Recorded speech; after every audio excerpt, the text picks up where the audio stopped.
War for the Planet of the Apes. This is how you wrap up a trilogy. This is how you do prequels. I mean, this is just a great film and a great series that is a prequel to another good series. And one of the few franchises that can get you to root against the humans more than anything else.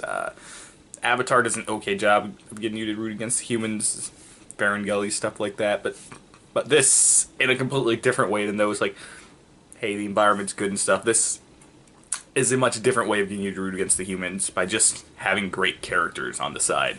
And Caesar, after this, will definitely go down as one of the great characters in film history. The way Andy Serkis and the animators were just get so much emotion, and he's such a human character, especially in this movie. It makes this franchise really work. So this movie is a lot like the last one in that it's kind of more of a war movie. More of a war movie than the last one, but it's definitely still the same kind of war feel. Last time they were getting ready for war and they were just trying to survive this apocalypse that happened to humanity, talking about the humanity side, and the apes were just kind of like living on their own.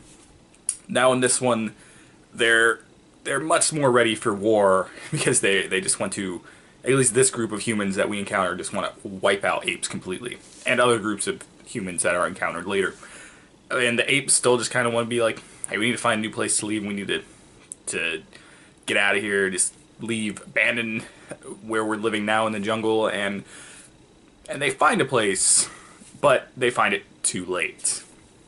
In a lot of ways, this movie kind of reflects the Moses storyline. The apes wind up getting captured and working in a work camp to build a wall. You know, there's a meta-narrative about Trump in there, but it kind of, they're forced to work, and then Caesar becomes the Moses character for them. I mean, I don't want to spoil stuff, but he becomes very much like a Moses character for them, while also, again, just feeling so unique and so human. A good thing about this film that the last movie, Dawn of the Planet of the Apes, which I really enjoyed, but I think is the weakest of the three films, lacked was a strong human character. I barely remember the human characters in this one. I know that Commissioner Gordon was in it, and he was the bad guy, but the main bad guy in the last one was Koba, and Koba was a strong character. And his impact is still felt, where the human impact isn't. And the good thing about this film is that the human villain in this, Woody Harrelson's character, is just so strong, and so his motivations you don't agree with, but they make sense for the character, and the satisfaction you get from how his character's dealt with is, I think, beautiful, and I interpret it a different way than some of my friends interpret it, and I think the way that I interpret it, which I'm not going to spoil, I think it's just so poetic and great. And his character is strong, and the way that he's kind of got all his men kind of crazy the same way about him, you would understand why these people would so want to kill these apes, where in the other two movies you've had humans more sympathetic towards them. I think this movie, even though you think one character is going to be sympathetic towards them, it does a good way of just being like, no, we're crazy, crazy zealots, and we're just going to make sure you all die. But we're also going to use you because we think of you as less than human, where at this point, even though technically they are not human, they are so great at being human. It also, in a prequel way, does a great way of explaining kind of how the humans became the way that we see them in the original film, more primatic than what they are currently. And I think that it was a small way of saying, okay, that's how humanity became this way, but also showing that even losing their ability to speak still keeps their humanity intact. There's a little girl character in here who, it's like, even though she's our introduction to this kind of disease that's preventing them from speaking, she just pulls off great emotion in several scenes, and just her innocence is a good way of showing Caesar having more humanity than the humans that he's facing. And also, can we say for this year, I mean, the child actors we're getting, I mean, X-23 and Logan, this character, the child acting is really great this year and in the last couple of years, so good on you, Hollywood, for finding good child actors.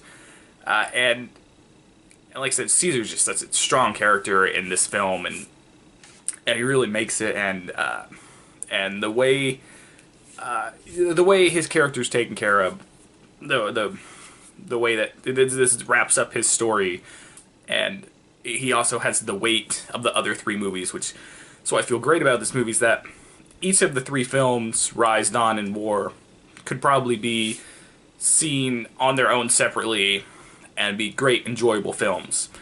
But they also build so much on each other. The moments where Caesar is feeling like Koba, because he's now filled with this rage because of what happened. It makes him feel so human, and it's what really makes us connect to this character, is that he's not a perfect character. He has flaws, but he's doing his best, and when you're overtaken by anger or something, I mean, and you just let that take you over, and that happens to this character, which is why him being so emotional and so wanting something to happen, and then Woody Harrelson's character, who's devoid of emotion and just kind of wants the apes to burn for humanity to live on, and he has a high sense of self.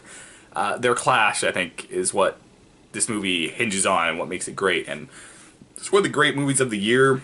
It's, I think, my favorite film in this franchise. It's a very different movie than Spider-Man, so I am giving it a lower score than Spider-Man. I think Spider-Man's a different kind of movie, so it's on a different kind of scale. But it's still getting a very high regards. I love this movie. It's great. 9 out of 10. I can't recommend it enough. Go see this film. Go see all three of them. Especially Rise, I think, is a very well done film. And Dawn, also really good and more action oriented. And I think this kind of blends the more emotional aspects of Rise with the action over the topness that Dawn kind of brought in.